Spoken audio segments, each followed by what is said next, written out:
تو سدرا سے جبریل علیہ السلام تشریف لائے اور انہوں نے دعا فرمائی.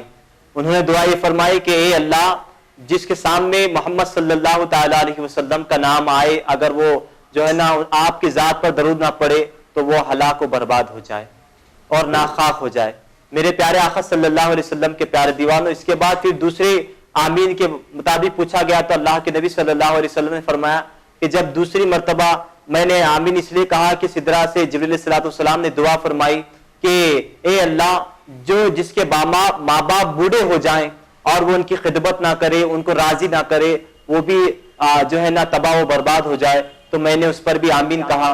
پھر اس کے بعد تیسرے ممبر پر جب میں پہنچا تو جبریل علیہ السلام نے دعا فرمائی کہ اللہ، جس نے رمضان کو پایا اور اپنی مغفرت نہ کرائے، یعنی اس کا ادب و احترام نہ کرے اور اس میں قیام نہ کرے، روزے نہ رکھے، تو وہ شخص بھی تباہ و برباد ہو جائے. تو اللہ کے نبی صلی اللہ علیہ وسلم نے آمین کہا.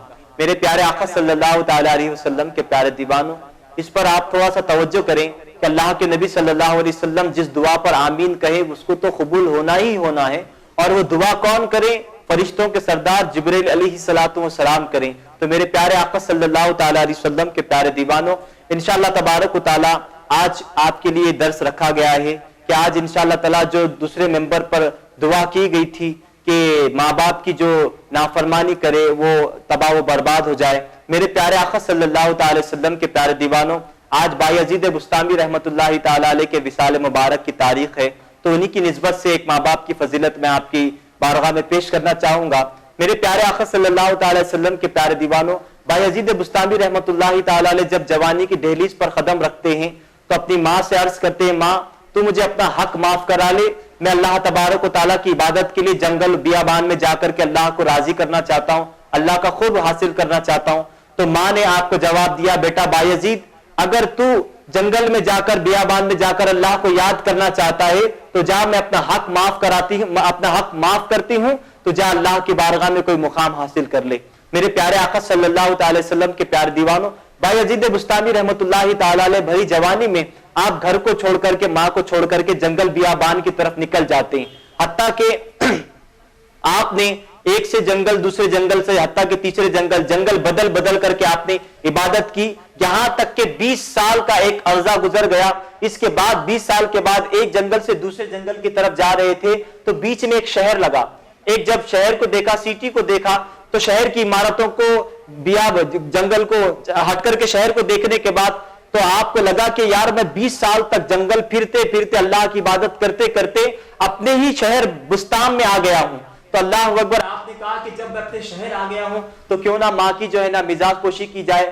اگر ماں زندہ ہوگی 20 سال کے بعد تو ماں کی جو ہے نا خدمت کریں گے، دعائیں لیں گے، پھر چلتے بنیں گے. اگر ماں کا انتقال ہو چکا ہے تو ماں کی خبر پر جا کر فاتحہ خوانی کر پھر انشاءاللہ تعالی اللہ تبارک و تعالیٰ کی راہ میں نکل پڑیں گے. تو میرے پیارے آقا کے پیارے دیوانوں، بایزید بستامی رحمت اللہ تعالی علیہ فرماتے ہیں، میں اپنے گھر کو ڈھونڈتے اس کی نشانی پاتے ہوئے گھر پر پہنچا اور گھر کو صحیح سلامت دیکھ کر مجھے خوشی ہوئی کہ میری ماں زندہ ہے، ابھی وفات نہیں پائی. تو فرماتے ہیں کہ جب میری ماں کا گھر کا دروازہ بند تھا تو دل میں خیال آیا کہ میں دستک دوں اور اپنی ماں کو اٹھا کر کے اس سے ملاقات کر لوں. پھر دل میں خیال آیا کہ 20 سال سے میں نے اپنی ماں کی خدمت نہیں کی اور ماں کو راضی نہیں کیا، تو پھر اب کیوں اس کو، جب وہ ماں سو رہی ہے پھر اس کو اٹھا کر کے کیوں تکلیف لوں. اس خیال سے آپ دروازے کے باہر بیٹھ جاتے ہیں. جب تہجد کا وقت ہوتا ہے، بایزید بستامی رحمت اللہ تعالی علیہ کی ماں تہجد کے لیے اٹھتی ہے. جب وضو کے قطروں کے، پانی کے گرنے کی آواز آتی ہے تو بایزید بستامی سمجھ جاتے ہیں کہ میری ماں بیدار ہو چکی ہے، اب کھٹکا مارنے کا وقت آ چکا ہے. پھر بایزید بستامی کے دل میں خیال آتا ہے کہ میں کھٹکا ماروں گا، 20 سال پہلے گیا تھا تو جوان تھا، بوڑھا ہو چکا ہوں، داڑھی سفید ہو چکی ہے، رنگ کالا ہو چکا ہے اور کپڑے جگہ جگہ سے پھٹے ہوئے ہیں. 20 سال سے میں نے بال نہیں کٹوائے، جو جس حالت میں ہوں اب میری ماں پہچانے گی یا نہیں پہچانے گی، دل میں خیال آیا. پھر بھی کہا وہ پہچانے یا نہ پہچانے میں اس کی دعا لے کر کے گزر جاؤں گا. اس انداز سے آپ نے کھٹکے کو مارا تو اندر سے آواز آئی کہ بیٹے بایزید آ گیا تو. یعنی 20 سال کے بعد بایزید بستامی آئے اور سوچ رہے ہیں کہ میری ماں کیسے پہچانے گی، پر ان کی ماں ان کے کھٹکا مارنے کے انداز کو بھی پہچانتی ہے. یہ ماں کی ممتا ہوتی ہے. میرے پیارے آقا کے پیارے دیوانوں، دروازہ کھولا جاتا ہے. بایزید بستامی رحمت اللہ تعالی علیہ کی ماں بایزید بستامی کو دیکھ کر روتی ہے اور کہتی ہے بیٹے اپنا حال کیا بنا رکھا ہے. 20 سال جس کپڑوں پر گیا تھا وہ کپڑے پھٹ چکے ہیں اور 20 سال پہلے تو جوان تھا، بوڑھا ہو چکا ہے، تیری داڑھی کے بال سفید ہو چکے ہیں. اللہ اکبر. پھر ماں پوچھتی ہے بیٹا 20 سال سے تو اللہ کی عبادت کر رہا ہے، بتا اللہ نے تجھے کوئی مقام عطا فرمایا؟ تو بایزید بستامی رحمۃ اللہ تعالی علیہ کی آنکھوں سے آنسو نکل پڑتے ہیں اور کہتے ہیں ماں ظاہری طور پر کوئی میں مقام نہیں دیکھ رہا ہوں. تو اللہ اکبر کہتے بایزید بستامی کی ماں بھی روتی ہے اور ہاتھ اٹھا کر اللہ سے دعا کرتی ہے میرے مولا 20 سال سے میرا بیٹا بیابانوں میں پھر کر کے تیری عبادت کر رہا ہے، اے اللہ تو کوئی اس کو مقام عطا فرما. تو اللہ اکبر جانتے بایزید بستامی رحمت اللہ تعالی علیہ کی ماں کی دعا تھی. بایزید بستامی فرماتے 20 سال کی عبادت سے مجھے وہ مقام نہیں ملا جو میری ماں کی ایک لمحے کی دعا سے مقام مل گیا. میرے پیارے آقا کے پیارے دیوانوں، ماں کی دعا لیا کریں، اور ماں کی دعا ایسی دعا ہے کہ اللہ اکبر. اللہ کے نبی فرماتے ماں کی دعا اللہ تبارک و تعالیٰ رد نہیں فرماتے. ایک کال آئے لے لیتے. السلام علیکم. السلام علیکم بھائی. وعلیکم السلام. جی کون اور کہاں سے بات کر رہے ہیں؟ میں واجد بات کر رہا ہوں. جی واجد بھائی جی بتائیے کہاں سے بات کر رہے ہیں؟ میں ادھر سے بات کر رہا ہوں. جی سوال بتائیے. سوال میں بھی یہ پوچھنا تھا جو اپن جو تھوک آتا نا تھوک اپنا اچھا روزے میں کیا معلوم تھوک نکلے تو مکروہ ہوتا روزہ. اچھا ٹھیک ہے انشاءاللہ تعالیٰ ضرور بتایا جائے گا. جی سنیے پوری بات سنیے میری. جی بتائیے. تو جو ہورک کیا ہے معلوم ہورک تو اپنے کو منہ جو پانی مارتا دیکھیے پانی ایک. اچھا وضو کی حالت میں پانی نہاتے خود. اچھا روزے کی حالت میں. روزے کی حالت میں جو منہ کو پانی مارتا نا ہاں جی وہ جو پانی کے سرکار رہتا وہ نکلے تو کیا روزہ مکروہ ہوتا ہے کہ ٹوٹ جاتا وہ پوچھنا چاہتا. اچھا ٹھیک ہے انشاءاللہ بہت بہت شکریہ واجب. جی بات سنیے پوری بات سنیے آپ میری. ہاں ٹھیک ہے بتائیے. اور کیا معلوم میں کیا ٹی وی پہ لائیو نہیں دیکھ رہا آپ سے ڈائریکٹلی میں سوال کا جواب پوچھنا چاہ رہا ہوں اس لیے. اچھا تو آپ ڈائریکٹلی جواب چاہتے ہیں؟ جی ڈائریکٹلی چاہتا ہوں. جی مائک ڈائریکٹ دینا چاہیے. جی ہاں جاوید بھائی سماعت کیجیے، مفتی صاحب آپ کے جواب دے رہے ہیں. بسم اللہ الرحمن الرحیم. روزے کی حالت میں اگر تھوک جو ہمارے منہ میں جمع ہو جاتا ہے، اگر وہ تھوک آپ نگل رہے ہیں تو اس سے روزے میں کوئی کراہیت نہیں ہوگی. ہاں البتہ آپ وہ تھوک کو بار بار تھوک رہے ہیں جس کی وجہ سے آپ کی طبیعت میں نقص پایا جا رہا ہے، کمزوری پایا جا رہا ہے، تو یہ مکروہ ہے. تھوک کا نگلنا مکروہ نہیں ہے. تھوک تو جیسا روڈنگ میں آتا ہے آپ اس کو نگل سکتے ہیں. اور دوسرا جو پانی مارتا ہے وہ پانی کے متعلق بھی یہ ہے کہ اس کے بھی نگلنے سے آپ کا روزہ نہیں جاتا. ہاں البتہ پانی کو جمع کر کے اگر نگل رہے ہیں تو روزہ چلے جائے گا.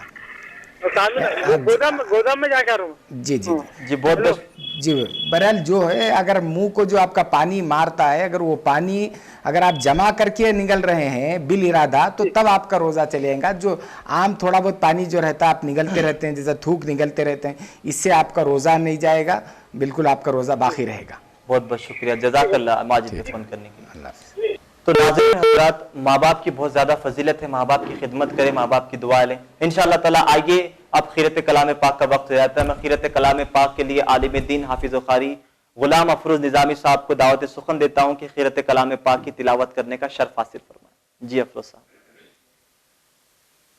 اعوذ باللہ من الشیطان الرجیم بسم اللہ الرحمن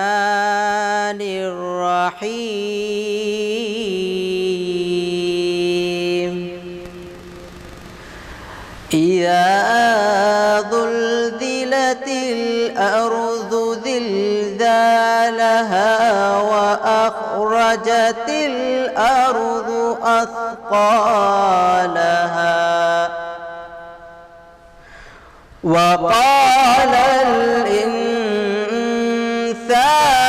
ما لها يومئذ تحدث أخبارها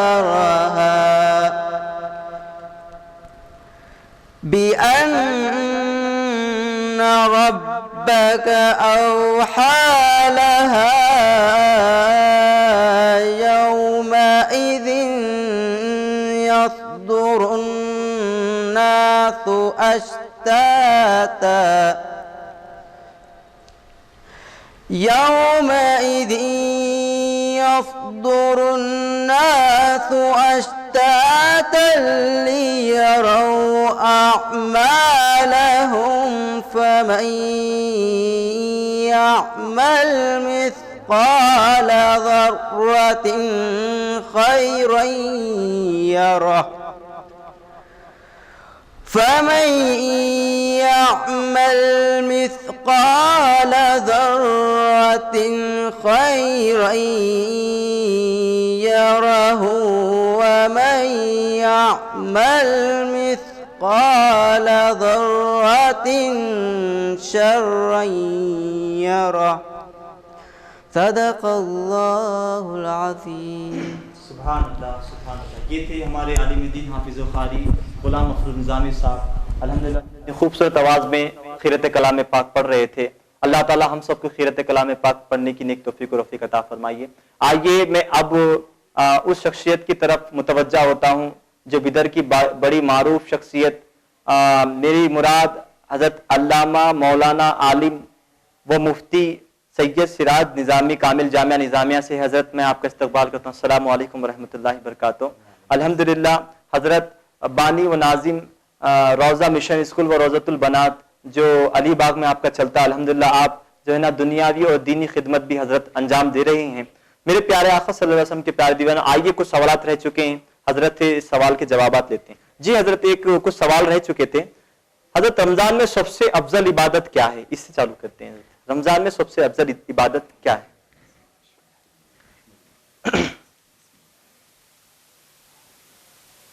رمضان میں یوں تو تمام عبادتیں کرنی ہیں، آپ کو نمازوں کی پابندی کرنی ہے اور تراویح کی نماز پڑھنا ہے، چاشت ہے، اشراق ہے، اوابین ہے، تہجد ہے، یہ تمام نمازیں پڑھنا ہے، ذکر و اذکار کرنا ہے، اگر کوئی صاحب نصاب ہے تو زکوٰۃ دینا ہے، صدقہ فطر ادا کرنا ہے، یہ تمام چیزیں رمضان میں ہوتی ہیں۔ صدقہ و خیرات میں اضافہ کرنا ہے یہ، اور ذکر و اذکار ہے، تسبیح و تحلیل ہے، قرآن مقدس کی تلاوت ہے، یہ سب کرنا ہے۔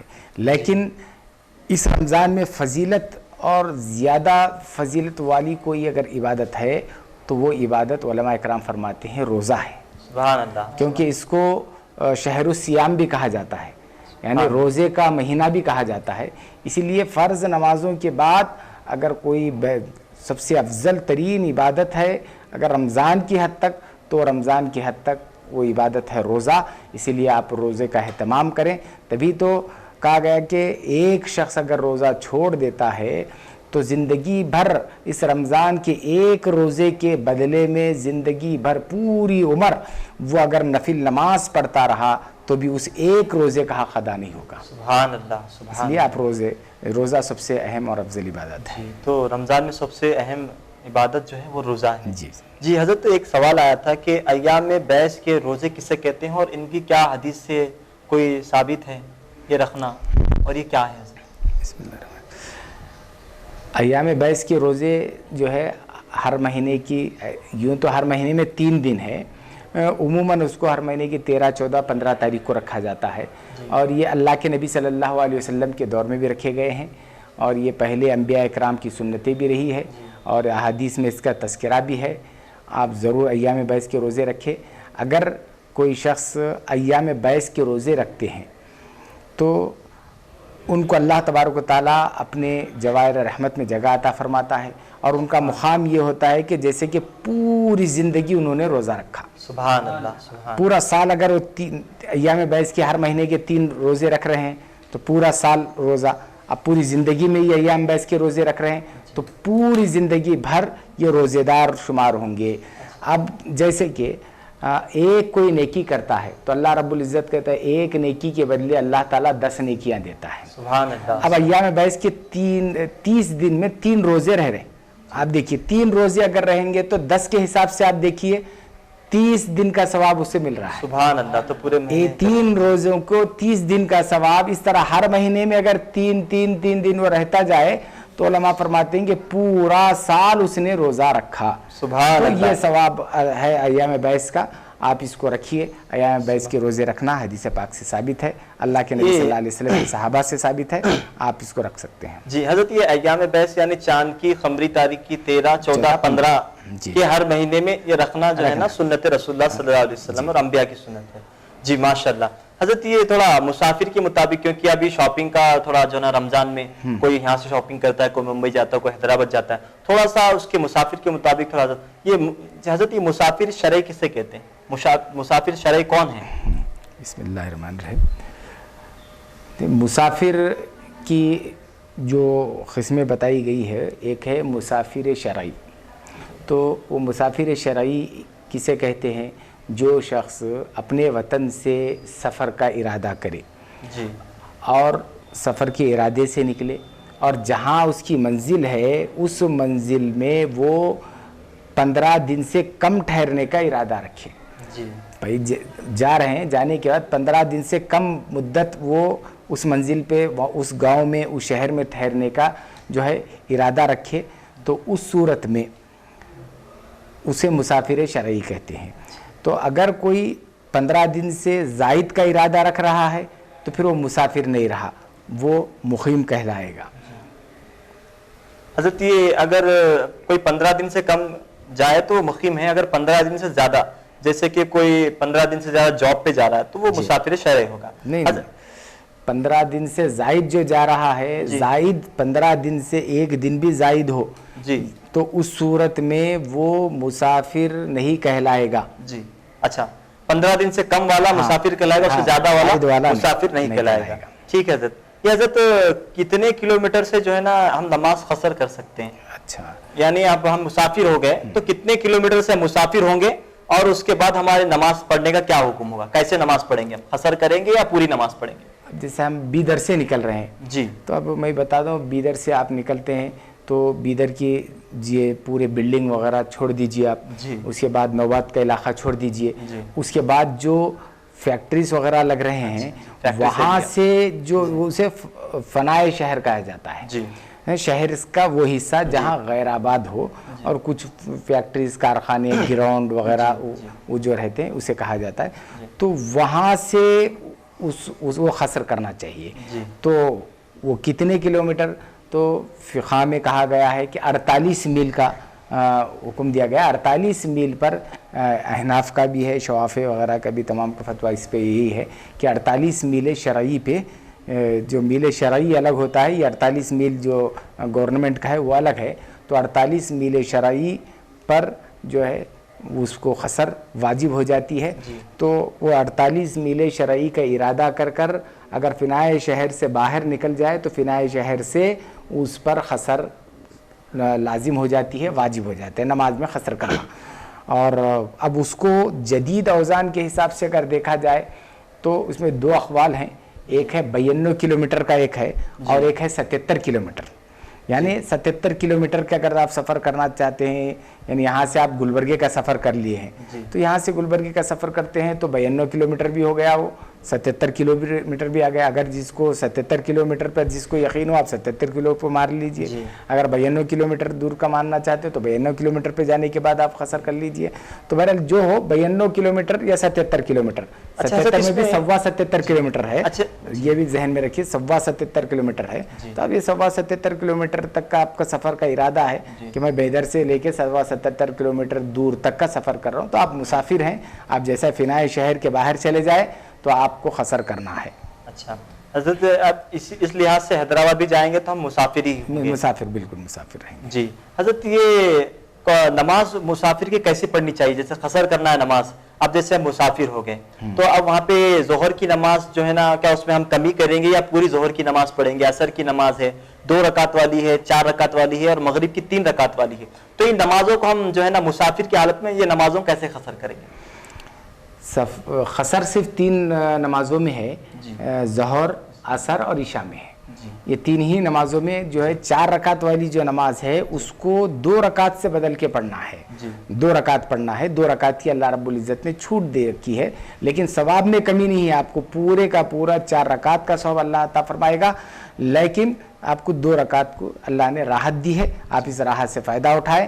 فجر کی نماز کیونکہ 2 رکعت ہوتی ہے، اس میں کوئی قصر نہیں ہے، آپ کو پوری 2 رکعت نماز پڑھنا ہے. اور اسی طرح مغرب کی نماز ہے، مغرب کی نماز 3 رکعت ہے، آپ کو پوری 3 رکعت پڑھنا ہے، اس میں 1 رکعت کی قصر نہیں کرنا ہے. اچھا، تو ظہر اور اثر عشاء میں 2 رکعت کم کر کے قصر کر کے پڑھنا ہے، مغرب اور فجر کی پوری پڑھی جائے گی۔ جب حضرت یہ قصر جب فرض میں کری جاتی ہے تو کیا جو ظہر سے پہلے کی 4 رکعت سنت ہیں، پھر بعد والی 2 سنت ہے، پھر 2 نفل ہیں، اثر سے پہلے والی عشاء کی، جو ان کا کیا حکم آئے گا؟ کیا ان کو پوری پڑھیں گے یا ان کو چھوڑ دیں گے؟ دیکھیے جو قصر کا حکم ہے وہ صرف اور صرف فرض نمازوں کے لیے ہے۔ سنتیں آپ اگر پڑھ رہے ہیں، ٹائم آپ کو مل رہا ہے تو آپ پڑھیے، پوری پڑھنا پڑے گا، سنتیں مکمل پڑھنا ہے، اور آپ کو قصر جو کرنا ہے صرف فرض نمازوں میں ہے۔ اچھا، تو حضرت یہ نمازوں میں جب قصر ہے تو پھر مسافر کو روزے کا کیا حکم ہوگا؟ مسافر اب جیسے مسافر ہوگا، جیسے 72 ہے، 92 ہے، یہ کلومیٹر پہ 77 92 کلومیٹر، جب یہ اس تام سفر کریں گے تو پھر روزے کا کیا حکم ہوگا؟ روزہ رکھیں گے یا روزے کو بھی قصر کرنا پڑے گا؟ مسافر کے لیے اللہ نے چھوٹ دی ہے، بیمار ہے، مسافر ہے، یا اتنا کمزور ہے کہ ڈاکٹرز کہے جو ہیں کہ تم روزہ نہیں رکھ سکتے، مت رکھیے، تو ان تمام کو اللہ رب العزت نے چھوٹ دی ہے کہ آپ روزہ نہ رکھیں۔ سفر میں جا رہے ہیں تو آپ ضرور جائیے اور آپ روزہ نہ رکھیں۔ اگر آپ روزہ رکھ چکے ہیں، اگر آپ اس کو تکمیل نہیں کر سکتے، آپ کو مشقت کا اندازہ ہے، تو اس صورت میں آپ روزے کو توڑ سکتے ہیں اور کھا پی سکتے ہیں، اس کے بعد وہ روزہ آپ کو قضا ادا کرنا پڑے گا۔ اور جو روزہ آپ نے سحر ہی نہیں کی اور سفر میں چلے گئے، آپ کو معلوم ہے کہ میں مسافر ہوں، مجھ پر روزہ نہیں ہے، اسی لیے میں جو ہے اس کو ترک کر رہا ہوں اور اس کا سحر ادا نہیں کیا، تو سحر نہیں کھائی ہے، تو اس صورت میں آپ کو لیے ضروری یہ ہے کہ آپ جو ہے روزے کے چھوڑ کر جا رہے ہیں تو اس دن کا بھی روزہ آپ کو رہنا ہے۔ اچھا، تو حضرت یہ روزے کو جب چھوڑنے کا، جیسے کہ اب معمولی سے ہم 120 کلومیٹر حیدرآباد جا رہے ہیں، تو کیا اتنے سفر کے لیے بھی ہم چھوڑ سکتے ہیں، یا ہم کو سفر میں کیا ہم اگر سحری یہاں پر ہم کو ملتی ہے تو کیا ہم تبھی بھی روزہ چھوڑ سکتے ہیں؟ جیسے کہ سحری ہم نے یہاں پہ کر لی، کیونکہ بعض علماء تو یہی کہتے ہیں کہ ایسا تو جو سفر میں سحری ملے اس کو چھوڑنے کی اجازت ہے، بعض ایسا کہتے ہیں کہ یہاں پہ اگر سحری ملتی ہے تو کر لیں، پھر اس کے بعد جو ہے نا وہ سفر میں سو کر لیں، پھر اس کے بعد جو سفر میں سحری ملے گی اس کا روزہ آپ چھوڑ سکتے ہیں، تو حضرت اس کا کیا حکم آئے گا؟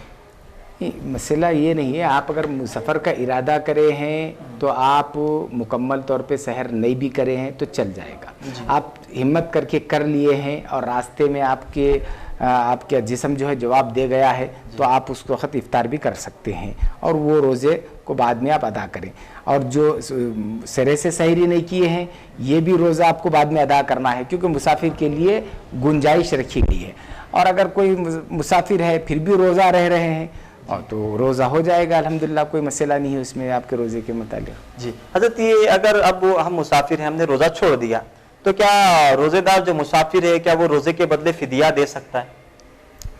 دیکھیے، فدیہ جو دینا ہے وہ شیخ فانی کو دینا ہے، جی، ایسا آدمی جو بعد میں صحت مند نہیں ہو سکتا، جی، ڈاکٹر بول دیے ہیں کہ آپ اتنے کمزور ہیں کہ اب تم پوری حیات میں پھر آپ اتنے صحت مند نہیں ہو سکتے کہ جس کہ آپ پھر سے روزہ رکھ سکیں، بھوک اور پیاس کو برداشت کر سکیں، آپ کا جسم اس بات کی گواہی نہیں دے گا۔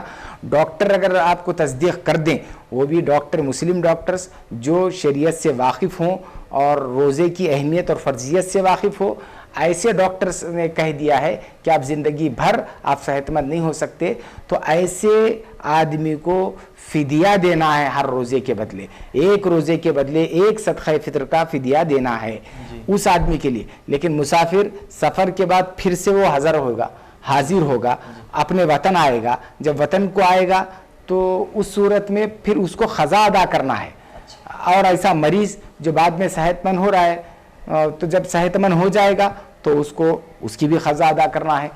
صرف فدیہ اسی شخص کو ہے جس کو ڈاکٹر کہیں کہ اب زندگی بھر تم صحت مند نہیں ہو سکتے، یا ایسی بیماری ہے، مثال کے طور پر کسی کو بی پی ہوتی ہے، شوگر ہے، اگر کھانا نہیں کھائیں شوگر ڈاؤن ہوتا ہے اور جان بھی جانے کا خطرہ ہے، بی پی بڑھنے یا کم ہونے کا خطرہ ہے، ڈاکٹر نے کہا ہے کہ تمہیں یہ مرض ہے اور یہ مرض اس اسٹیج پہ ہے کہ اگر آپ روزہ رکھیں گے تو اس کے نقصانات ہوں گے، تو آپ روزہ نہ رکھیں، اور وہ شخص اپنے ایک روزے کے بدلے ایک صدقہ فطر کے مماثل فدیہ دے سکتا ہے۔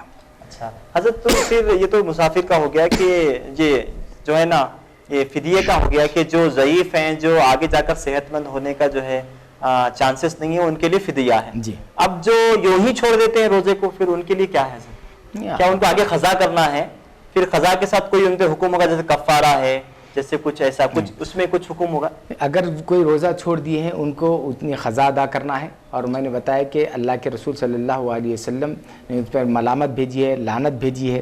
اور روزے کی جو اہمیت ہے، جو فرضیت ہے، روزے کی جو ثواب ہے، رمضان کے موقع پر ایک روزے کا ثواب 70 فرضوں کے مماثل اللہ تبارک و تعالیٰ ثواب، یہ تمام چیزوں سے وہ محروم رہے گا.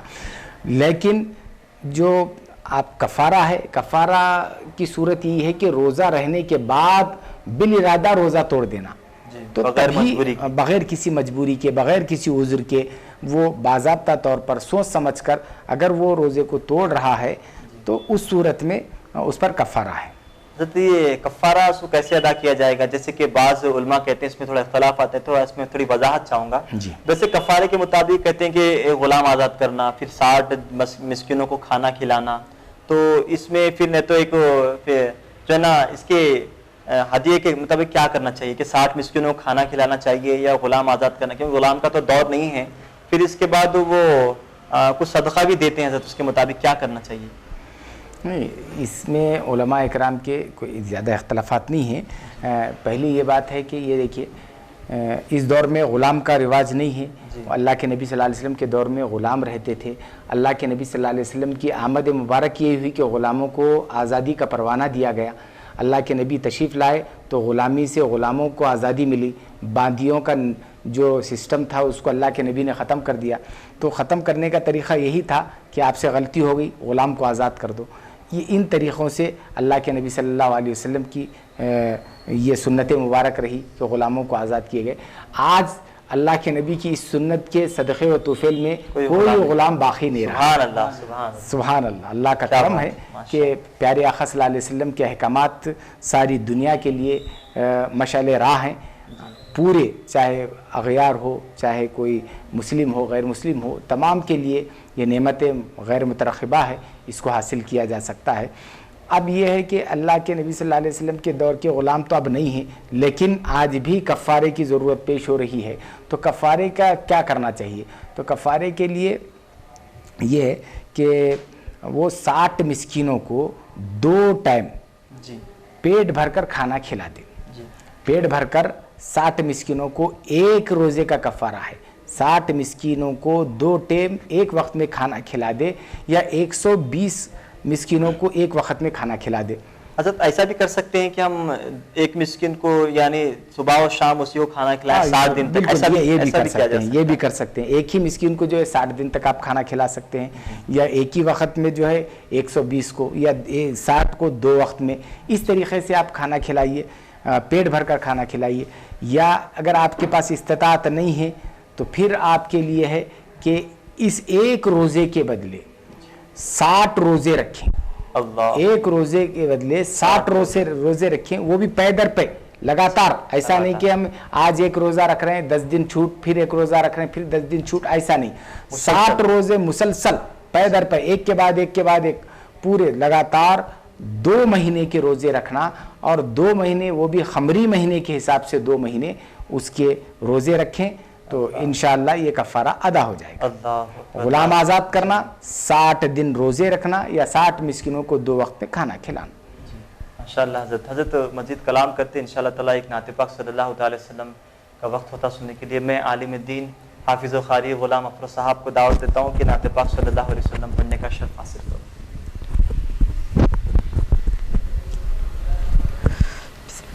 اللهم صل على سيدنا ونبينا وحبيبنا ومولانا محمد وبارك وسلم.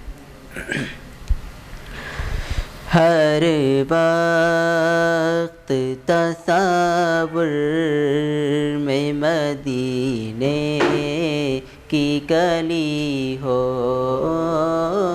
ہر وقت تصور میں مدینے کی گلی ہو، ہر وقت تصور میں مدینے کی گلی ہو، ہر وقت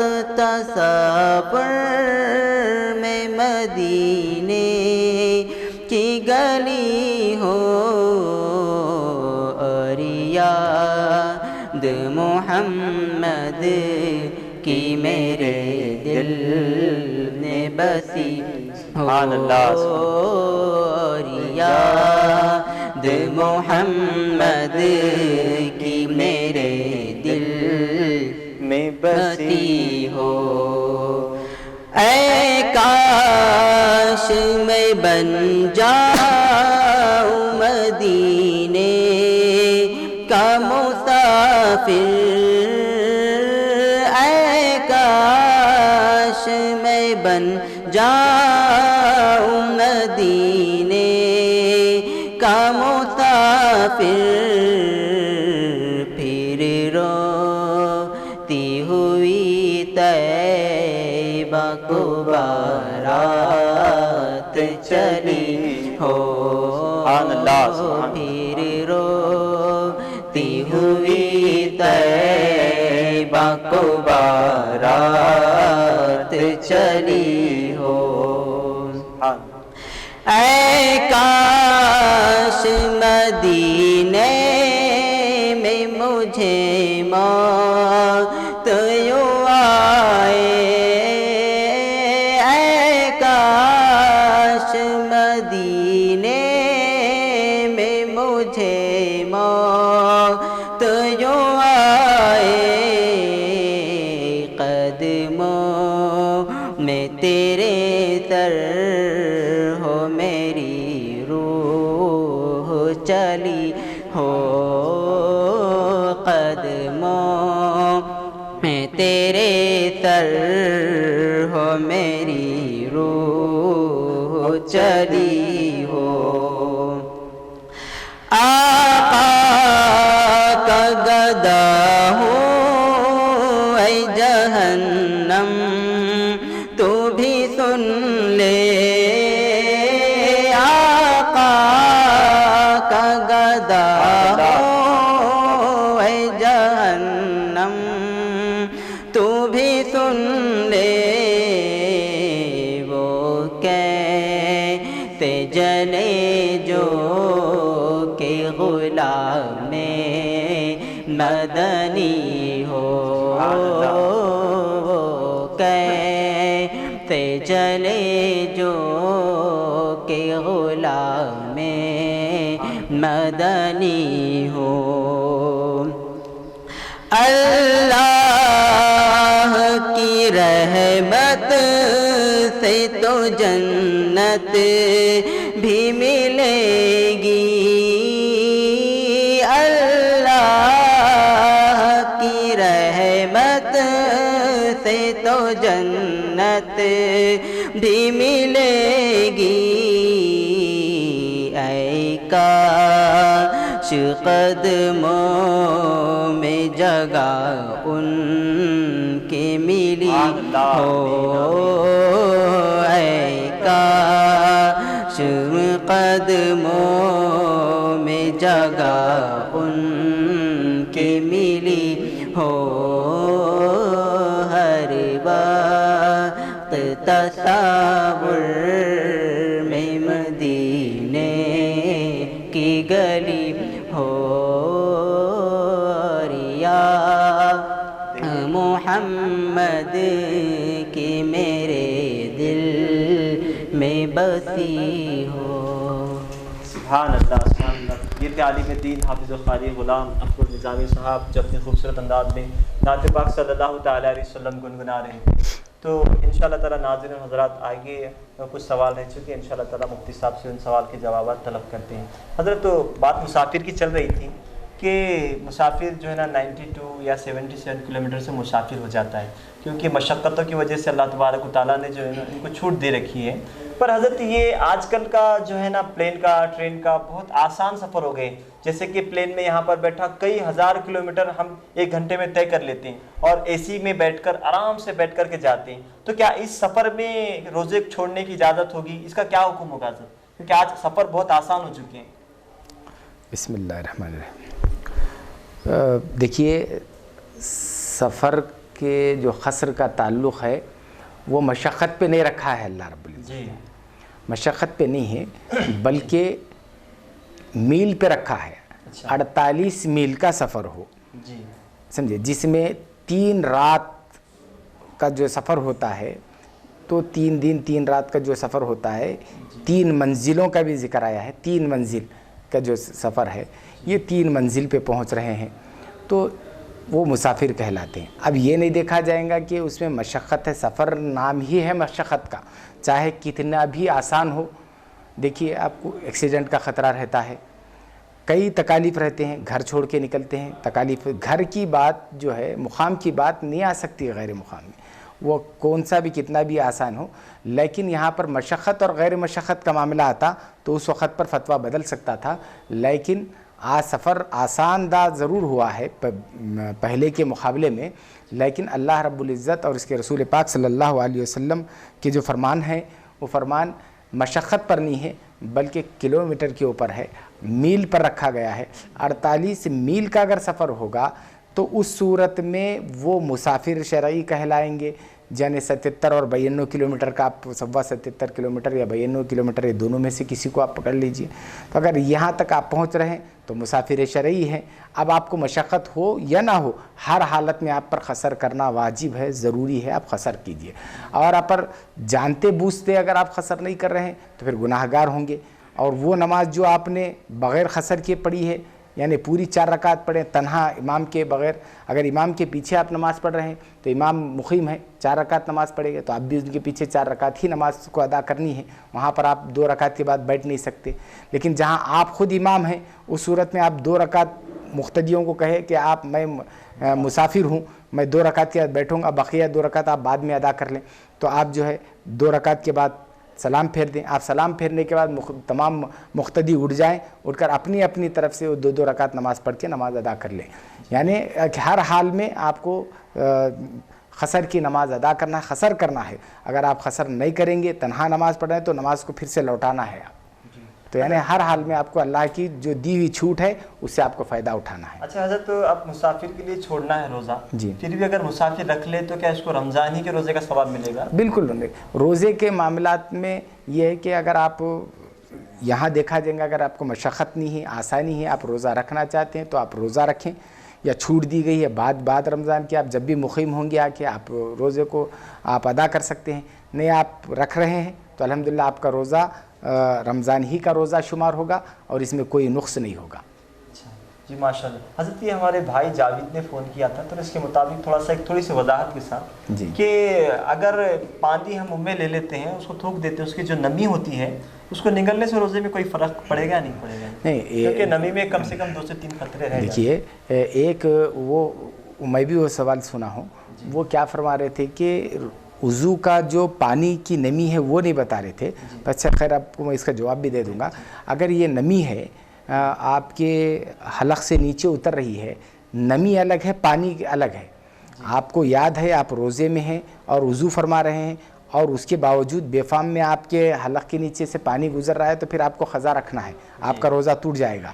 لیکن نمی ہے اس کا کچا پن ہے جو آپ 1 مرتبہ تھوک رہے ہیں 2 مرتبہ پھر بھی وہ محسوس ہوتا ہے ہر ایک کو محسوس ہوتا ہے. تو اس صورت میں آپ کو گھبرانے کی ضرورت نہیں. آپ کا روزے میں کوئی فرق نہیں ہوگا. یہ فاسد صوم نہیں ہے روزے یعنی روزے کو توڑنے والی چیز نہیں ہے نمی. لیکن وہ جو حضرت بتا رہے تھے سوال کر رہے تھے ان کا سوال یہ تھا کہ وہ منہ کو پانی آ جاتا ہے نا ہاں جی ایسا پانی جو آ جاتا ہے وہ پانی کے نگلنے کا حکم کیا ہے؟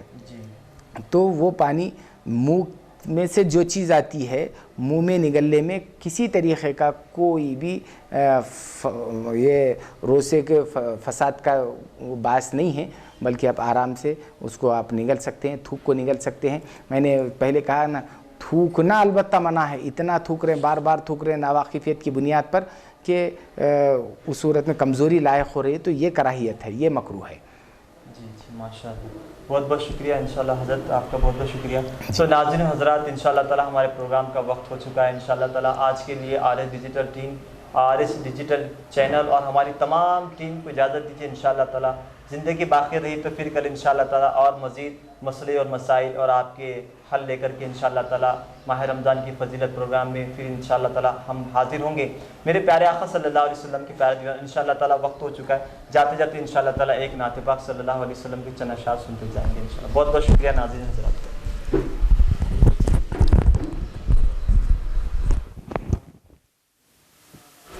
بسم اللہ الرحمن الرحیم.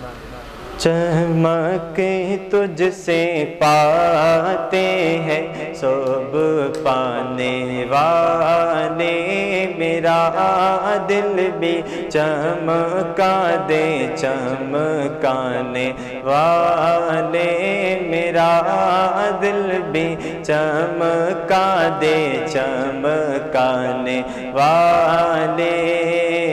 برستا نہیں دیکھ کر ابر رحمت، برستا نہیں دیکھ کر ابر رحمت، بدوں پر بھی برسا دے برسانے والے، بدوں پر بھی برسا دے برسانے والے.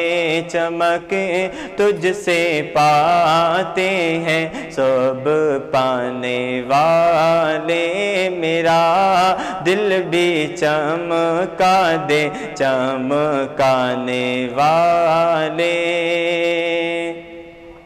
تو زندہ ہے واللہ، تو زندہ ہے واللہ، تو زندہ ہے واللہ، تو زندہ ہے واللہ. میرے چشم عالم سے چھپ جانے والے، میرے چشم عالم سے چھپ جانے والے. چمک تجھ سے پاتے ہیں سب پانے والے. رضا نفس دشمن ہے دم میں نہ آنا، رضا نفس دشمن ہے دم میں نہ آنا. کہاں تم نے دیکھے ہیں چندرانے والے، کہاں تم نے دیکھے ہیں چندرانے والے. چمک تجھ سے پاتے ہیں سب پانے والے، میرا دل بھی چمکا دے چمکانے والے. ناظرین حضرات بہت بہت شکریہ، آپ نے ہمارے پروگرام کو دیکھا اور اپنے سوال کے جوابات کے لیے ہم کو کال کیا. آج کے لیے انشاءاللہ RS ڈیجیٹل چینل اور ہماری تمام ٹیم کو اجازت دیجیے. انشاءاللہ تعالیٰ زندگی باقی رہی تو کل پھر انشاءاللہ آپ سے ملنے کا شرف حاصل ہوگا. میں اللہ تبارک و تعالیٰ سے دعا کرتا ہوں اللہ کہنے سننے زیادہ عمل کرنے کی نیک توفیق و رفیق عطا فرمائے. وما علینا الا البلاغ المبین. السلام علیکم ورحمۃ اللہ تعالیٰ وبرکاتہ.